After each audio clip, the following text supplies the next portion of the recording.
Okay, I want to present our case study in India, which is based on a research cooperation we started 2 years ago already with ICRIL, Indian Council on Research for Research on International Economic Relations in New Delhi, and also together with Asha Gulati, who is not co-author of these papers I present here today, but who was involved in the design and discussion of the research, and he benefited a lot from his insights and advice.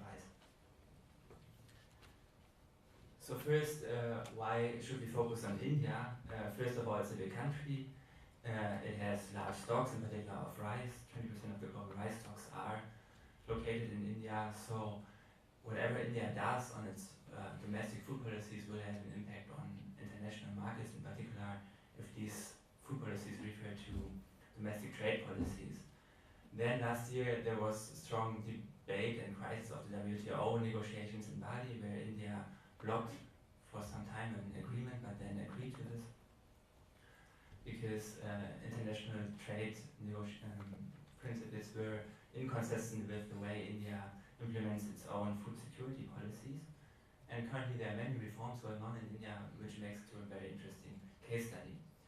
But not only the present is very interesting, also the past, because if you look into the history of India, we see already many periods of different degrees of intervention, market intervention, periods of free markets, and also periods of price stabilization. And the basic idea to provide food in for poor people at subsidized prices in special shops goes already back to the 15th century. Then the British built already small reserves for emergency reserves in the 18th century. There was a big famine in the 19th century. And the government thought about how famine relief policy could be designed to address these crises and to prevent these risks. And they implemented a committee which concluded that holding physical grains would be too expensive, and advised to build up a famine insurance fund, which just is we would say today, a virtual grain reserve, which just has put some money aside to buy grains in case of crisis. And in contrast to today, there was not only this idea, but it was also implemented. India had the government had no physical grain stocks for many decades. Then there was the Great Bengal Famine, and I think this induced a big shift in the paradigm towards price stabilization and public intervention into domestic markets.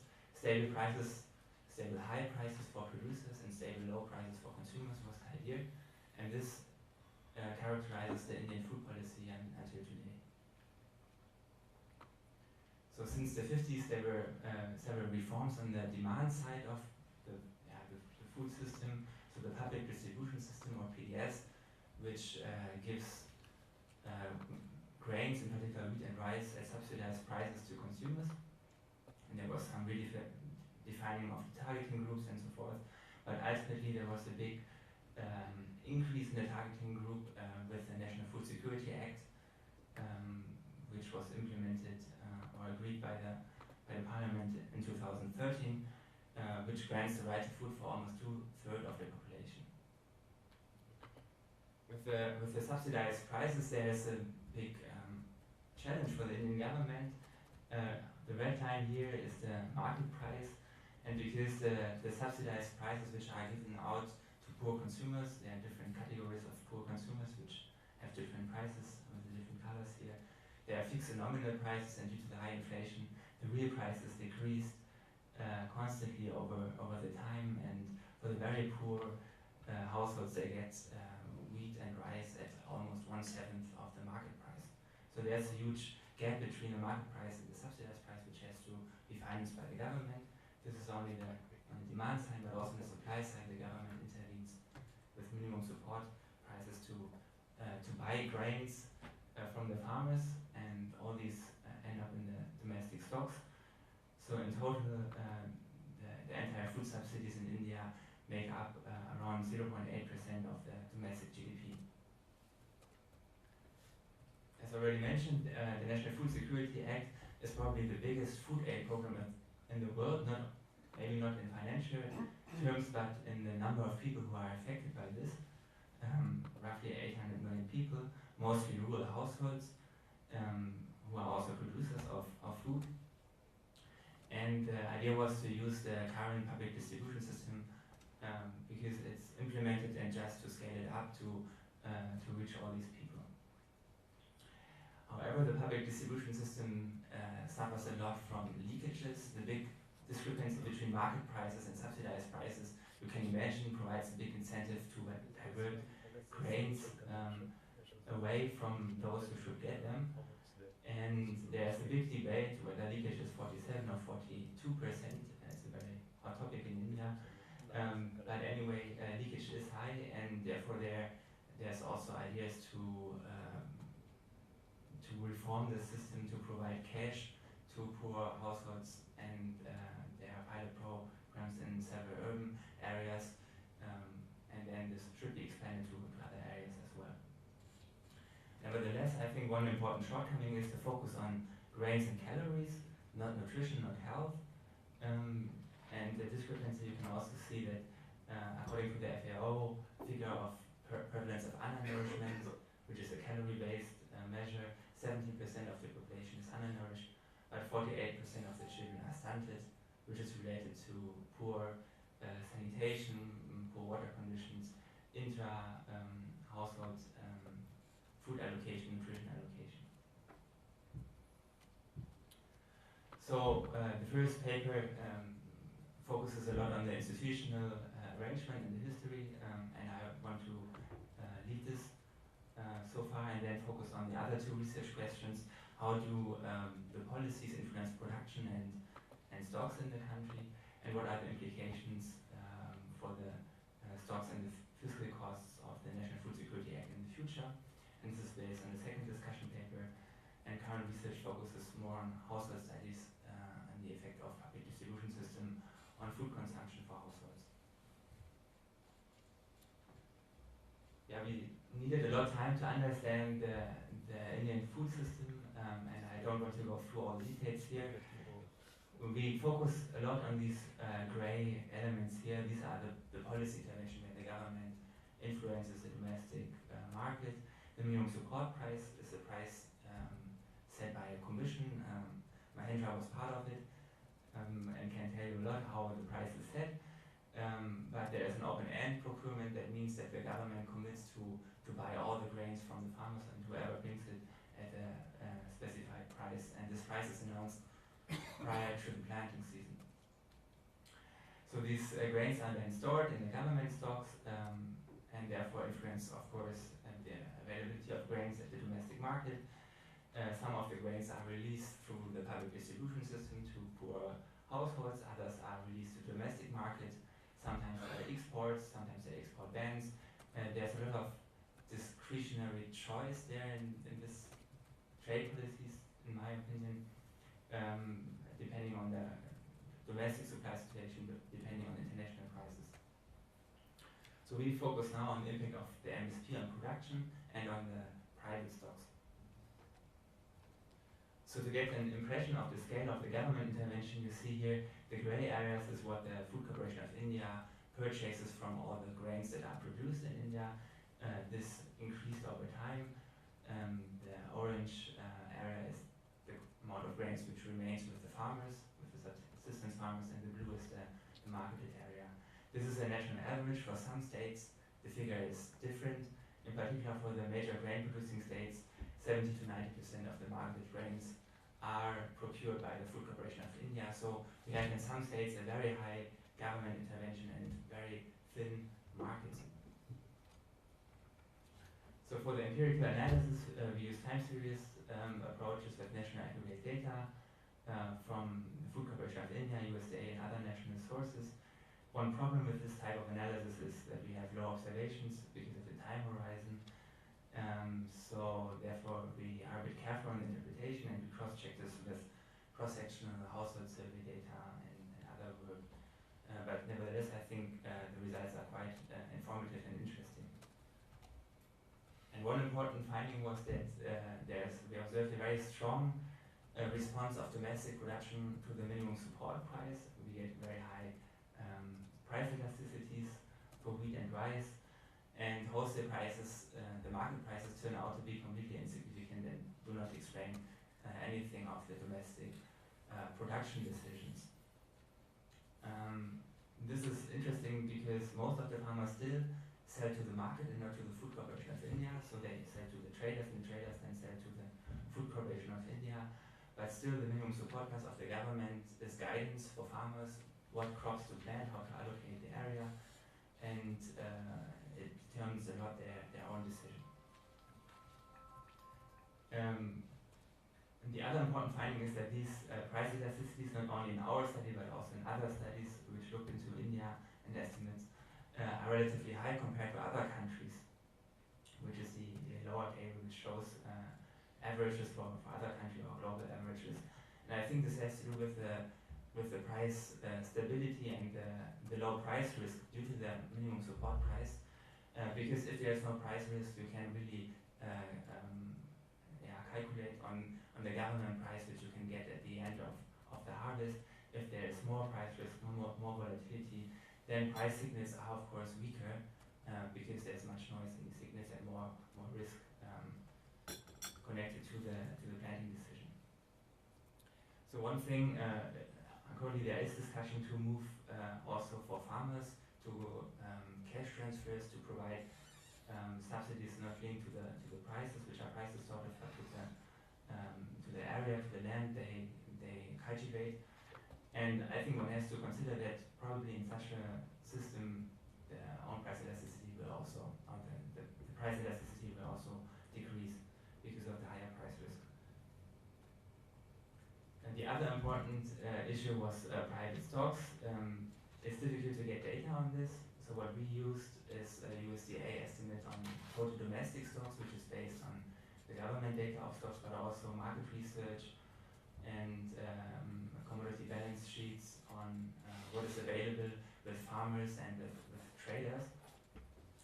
And we were able to calculate the private stocks as a residual between the total stocks and government stocks from the Food Corporation of India for rice in particular. And we see already some counter-cyclical movement here. If government stocks increase, private stocks seem to be low and to be crowded out. And we wanted to investigate this issue further. From the competitive storage model, for example, if you use a server like Christoph Well developed, one can find some relationship between private storage and important state variables. One important variable is the domestic supply, which is the production and the beginning stocks or the ending stocks of the last period. The higher the domestic supply is, the higher will be the domestic stocks, because it's a good year and therefore many grains are stored for bad years. But this also applies to trading partners, to the rest of the world. If the supply in non-India is high, then this will also lead to higher private ending stocks. For the government stocks, we effect a crowding out effect. The higher the government stocks, the lower the private stocks. But it depends on the policy design, and also the export bans, which increase the domestic supply, should have a positive impact on private ending stocks. So we use a linear regression model to just assess the magnitude and the directions of these determinants. And first we detrend all the variables with the domestic consumption trend to have a stationary series, and then we regress the private stocks with the domestic supply, with the public stocks, with the dummy for export ban, if there was an export ban in this year, and the global supply. And of course public stocks and private stocks, they are affected simultaneously. So we have an endogeneity problem here, which we solve with an instrumental variable approach. Fortunately, we could find a good instrument, and this is the minimum support price of the Indian government, which is exogenous as it is announced in the previous marketing year. So what comes out first, if we run a very simple regression with the major determinant, what the competitive storage model suggests, namely domestic supply, we find no significant relationship between domestic supply and private stocks.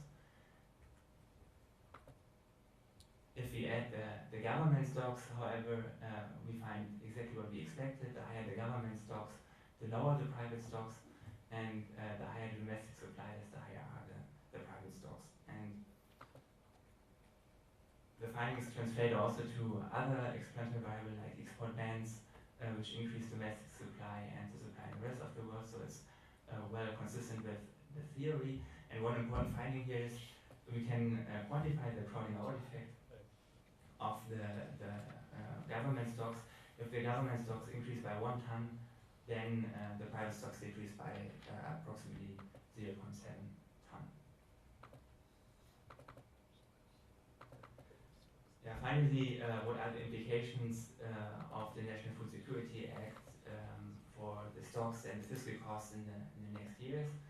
This is based on some back-of-the-envelope calculations using predefined scenarios, which we discussed together with Asha Gulati, but there's a lot of degree of freedom how to define the policies here and how they change, so it's we get very different results depending on the scenario. So one is just the business as usual with the NFSA scenario where the minimum support prices increase by 2%. Then we looked at what happens if there's a drought, a harvest failure, what if the minimum support price is freezed to the current level in constant prices, what if there is no National Food Security Act and the current, this is 2013, PDS targeting amount would be used also in the future. And the fourth scenario is then maybe the cost saving scenario where the stocks converge to the stock norms. The stock norms are defined as the amount necessary to cope with harvest failures. And the results are shown in this table. We see that in almost all cases fiscal costs grow in real terms remarkably. Also the public stocks are still very large, around 30 million tons in the baseline scenario. Even they are good enough to cope with the drought. If we freeze the MSP to the current real prices and still have NFSA, we run into problems because we need to distribute up so many grains through the public distribution system. The stocks will become negative if there are no further actions to import grains or to purchase new grains. And if we have no National Food Security Act scenario, the fiscal cost would not be affected basically, but the stocks increase a lot because now we don't have the offtake to the PDS, which leads to further stock accumulation, and therefore the fiscal costs are still so high. And the last row shows a stabilization scenario where the minimum support price is adjusted to be only that high to cope with the stock norm and still to have enough to feed the PDS for the National Food Security Act. And this scenario still requires 14% growth in fiscal costs. So at the moment, Marta, my co-author, is working to analyze these policies also with a small equilibrium, partial equilibrium model, where prices are endogenous. And she's also working with national statistical data on households to analyze the impacts of the PDS grains on domestic consumption. One research question there is to explain underconsumption. Why do so many households consume less than they are entitled to? Is it because PDS grains are a bad substitute to market grains because the quality is bad, because shops are far away, or is it because of leakage, because shop owners or other traders in the public supply chain divert grains and make them not available for consumers? And then also, what are the income effects of the PDS? Is it equivalent to cash transfers, or what are the difference to cash transfers? Another outlook of our future research topics within this cooperation is labor market interlinkages. India has a big work employment program, so we want to explore a bit how food security and labor markets go together. Thank you for your attention. Mahendra, what do expected price. How would you comment on the instrumental variable which they picked? Do farmers and other actors have expectations about the minimum support price next year? Because then we couldn't use it as an instrument. Maybe clarification. Yeah, that's true. Because farmers expect this minimum support prices to rise next year.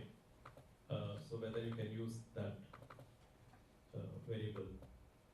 And also, MSP is, the determinants are many. So you can't say that wholesale price are ineffective in determining other things, because MSP itself is determined by several factors. I mean, the global prices, the market prices, and so there is some simultaneity bias kind of thing. Because MSP is, in fact, earlier studies showed that by old studies by Krishna and others, that MSP is determined by wholesale market prices. So I thought you determined it. Yeah, I mean, we determine, but we take into factors while determining. The cost is the main one, but if global prices are higher, so I make a judgment. So you were endogenous. Yeah, no, You were endogenous. yeah. So we give some more 50 rupees, or if wholesale market prices are higher, we give some more like that. So there are many determinants of MSP there. But this point is right, that the expectation